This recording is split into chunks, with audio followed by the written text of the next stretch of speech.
Ms. Earhart, you are truly and indeed welcome in the city of New York. 4 years ago, I was here after the Friendship flight. This time, I tried to justify that flight by going alone. My flight has meant nothing to aviation, it was simply a personal gesture.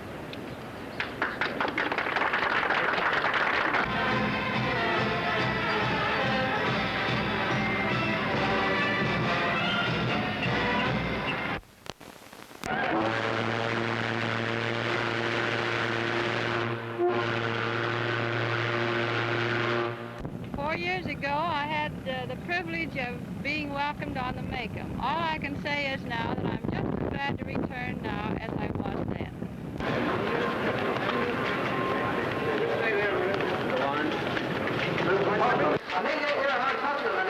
Very proud of the distinction that you do New York with this visit today. We shall always remember it, remember you so kindly, for your enthusiasm, for your cooperation, for your generosity manifested to all other flyers in the past. And I speak for them today in making you welcome and pledging not only their admiration, but their affection for you. Hey, get out of there, will you?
Chairman of the Women's National Council of the United States Flag Association, to present to you our cross of honor.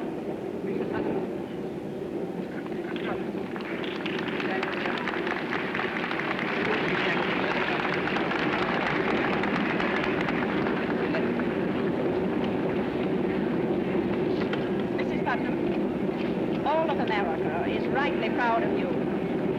women of the country are especially proud of you and your great achievement. As chairman of the Women's National Council for the United States Flag Association, it is indeed a great honor and pleasure to present to you the Cross of Honor which the association has awarded you with the following citation.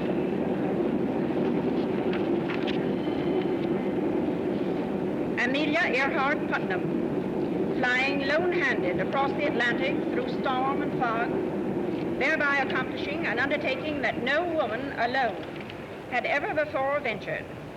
Not only did she show, in the face of mechanical mishap and other heavy and dangerous odds, judgment, skill, endurance, and daring, which rightly acclaimed worldwide admiration, but she also conspicuously exemplified in this hazardous adventure the spirit and courage of American womanhood.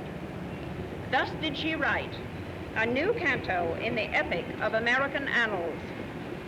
This award invests the recipient with the title of Lady of the Flag and carries life membership in the Order of the Flag, headed by Charles Augustus Lindbergh as the first man to receive the Cross of Honor of the United States Flag Association. In recognition of his epical pioneer flight from America to Europe, in which the flag followed the flame.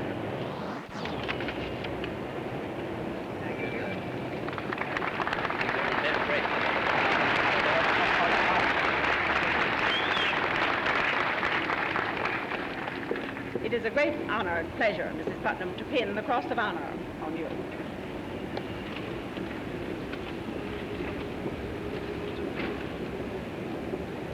My congratulations, and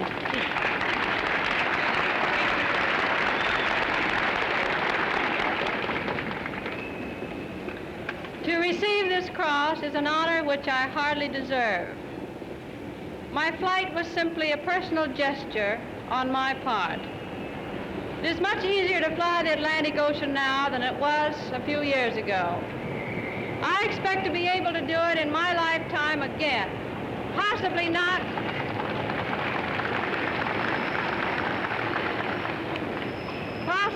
as a solo expedition, but in regular transatlantic service, which is inevitable in our lifetimes. May I say one thing? It does not take courage so much to go as it does interest in the task. I believe that women have as much courage as men. And I'd like to add a word here in tribute to Mr. Putnam. It's much harder to stay behind than it was to go.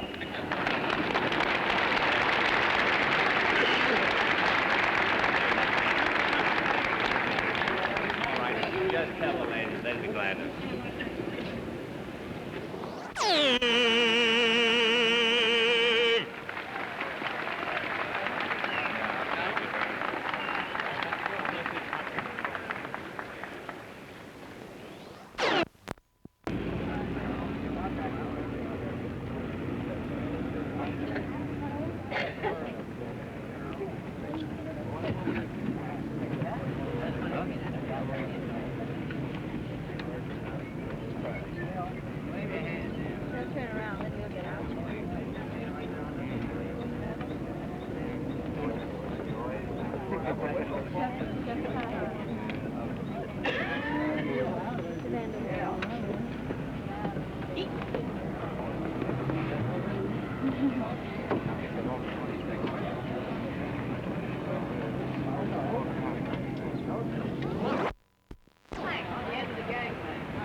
Bring her in the middle. All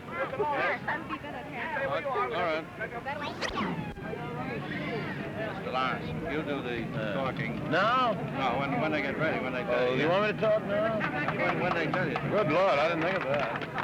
Just say a few words in behalf of the mayor. Yeah.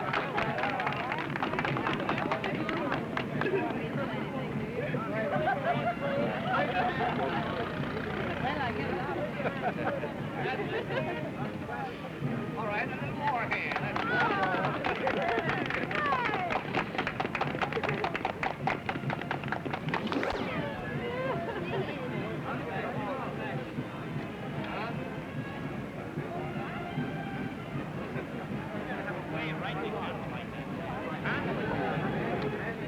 Look at all the heads sticking out of the porthole.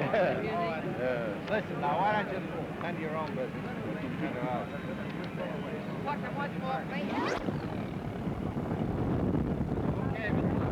Well, Miss Earhart, I have the honor of presenting at this time Mr. Charles L. Lawrence, Chairman of the Mayor's Reception Committee. Mr. Lawrence. I want to congratulate you. It's certainly been wonderful. And Mayor Walker asked me to express to you his great pleasure in what you've done and to invite you to the City Hall where he hopes to receive you. I think we'll have to arrange for you to blow the whistle of this boat too before we get up there. I think there's been plenty of noise already. Will you compare this?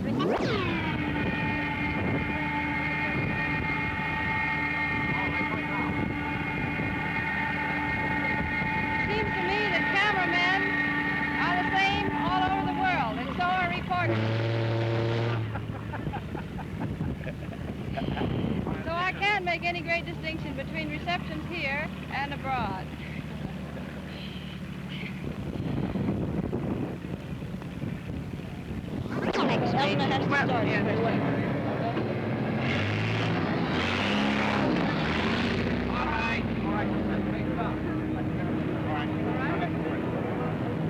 I want to congratulate you, Amelia, with the marvelous trip. Oh, thank you, Ellen. It means a lot to have you say that.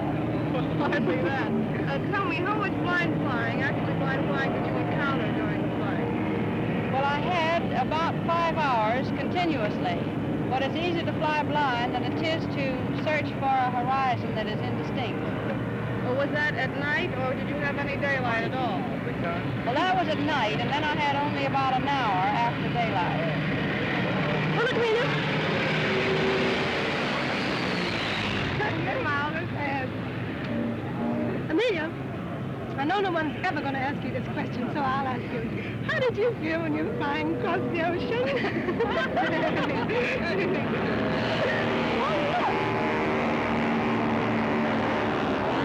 As many as I could of the women flyers abroad.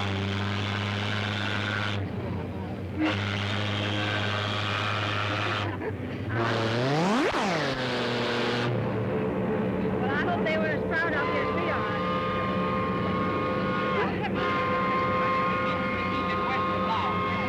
Repeat it? Oh, the same thing I said?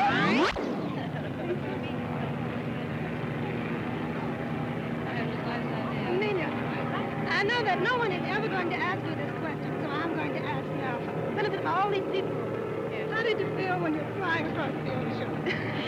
Just the same as I'd feel under the same circumstances flying over the cornfields of Kansas. Would you like to do it again? Well, I hope to be able to do it sometime in my lifetime. Probably not as a solo flight, but on regular transatlantic service. Oh, that's good.